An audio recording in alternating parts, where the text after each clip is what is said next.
Welcome back to Common Ground Conversations, where we're going to discuss how do you handle it at Thanksgiving when things have devolved to the point where you say, pass the effing gravy. I'm Dr. Bonnie Nussbaum, America's kick-ass coach and psychologist. My partner here. Dr. JoNeil Conley. I'm a nurse coach and wants people to be happy and find joy in their lives. And sometimes it's hard to come by. So we're Yes. actually on our third installment in this series on Pass the Effin Gravy. We wanted to do this before Thanksgiving, but everything that we're talking about really applies on a day-to-day basis. But sometimes we find ourselves in situations where we're with family members that we don't see a lot. We don't really sure. We have come to find out that their views on certain topics are different than ours, and we're going to be locked at the dinner table with them for hours. And all the strategies in the world we may have given you, you may have practiced them, and they might not have worked. Yes. And you find yourself in a place where the energy is not good.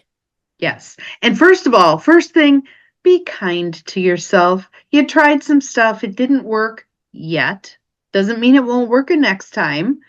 You may feel like you made it through the appetizers and you made it through the main course and you didn't lose your grip until dessert. That's fabulous. That's progress. Be kind to yourself. Give yourself some grace. But now we want to talk about if all bets are off and the energy's ugly, what are some options? And keeping in mind, we've talked a little bit in other of our classes about the amygdala, that there's this organ, there's biology behind our responses. And there's a tiny organ, there's actually two glands, two pieces of it called the amygdala.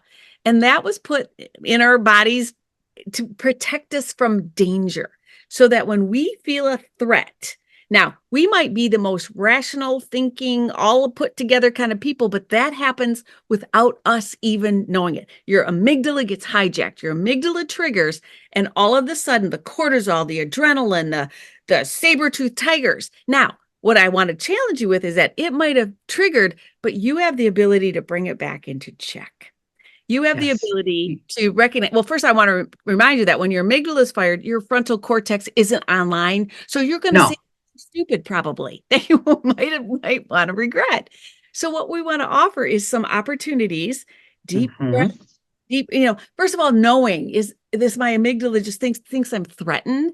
And okay, let me bring this back. Uncle Albert's got a cane. What am I doing? Threatened. He can't hit me with that. I'm going to, talk yourself out of the threat and breathe yourself into a new sense of regulation. And that's what we were talking about, Bonnie, was regulation. Yes. And there's a lot of things that you can do that even if you're sitting at the Thanksgiving table, don't have to be obvious. Breathing is one of them. There's also something that when you get triggered, many people will say, I couldn't even think straight. That's because of the chemicals that are pouring through your brain. They were designed to get you to fight or flee, but here you are frozen. Yeah. So what do you do instead? Those chemicals have to be burned off in some way.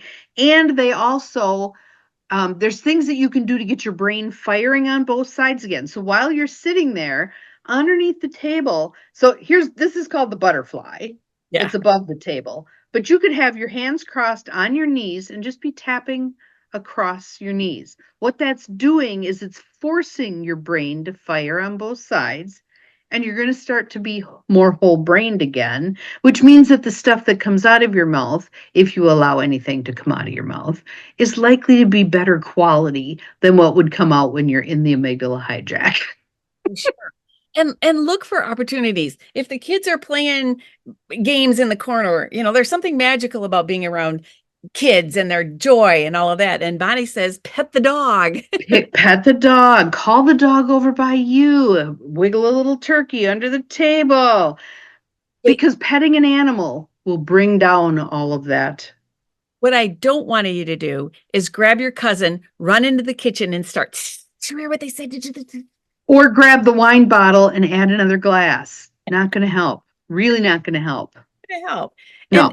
And all of those are keeping those chemicals flowing and engaging. And what you're trying to do is regulate them back to a place of relative calm. You can also tap too under the table too. Yes, tapping is fabulous. Tapping is And another. and wherever feels good to you. For some people, this spot right here, and even if you can't sit at the table and tap, you can probably rub. Well, And if bathroom. someone asks, you can just say, "Yeah, I got a little tension right here." Yeah. The other thing is, there's a reason why families take a walk after Thanksgiving dinner. It's a good thing. Go take a walk. Yeah. I need some fresh air. Mhm. Off you go. Yeah. And so, because what we've tried to say through this series is that, remember, you cannot change another person. That's what's prime directive from the very first moment we started this series, is that the only person you can control is you. And sometimes we feel like we can't because of all of this stuff that's going on, and we're going to challenge you. It's like, you know that sense when you're in that your teeth and Hmm. And don't just try to ride it out. Don't try to white knuckle your way through it. As it starts ramping up, that can be your time to practice your skills. Get the breath going, make sure you're breathing, have a conversation with someone beside you who's not involved in the dicey conversation. Take plates to the kitchen, yeah. bring dessert in, whatever. Give And yourself the pause that you need sooner rather than later. And if you have a family member that you're close to, it's like, I'm regulating. It's okay to say that you're regulating. You know, Yes. find that safe space. The The last, other thing that we wanted to talk about too is because sometimes this doesn't just happen at the Thanksgiving table. Sometimes it happens online. yeah. So after Thanksgiving dinner on Friday, Black Friday, maybe there's a reason they call it dark like that, right? Yeah. So, well, I was at Thanksgiving with it, and someone said, blah, blah, blah, blah, and they posted on Facebook. Then what? Then Mhm. what? Yeah. Then, keep in mind, once you post it on there, and if you finally, somebody says, you better take that stuff down, you take it down, somebody's got a copy of it. So just know that you put it out there. And what you're usually trying to do is to get people on your side.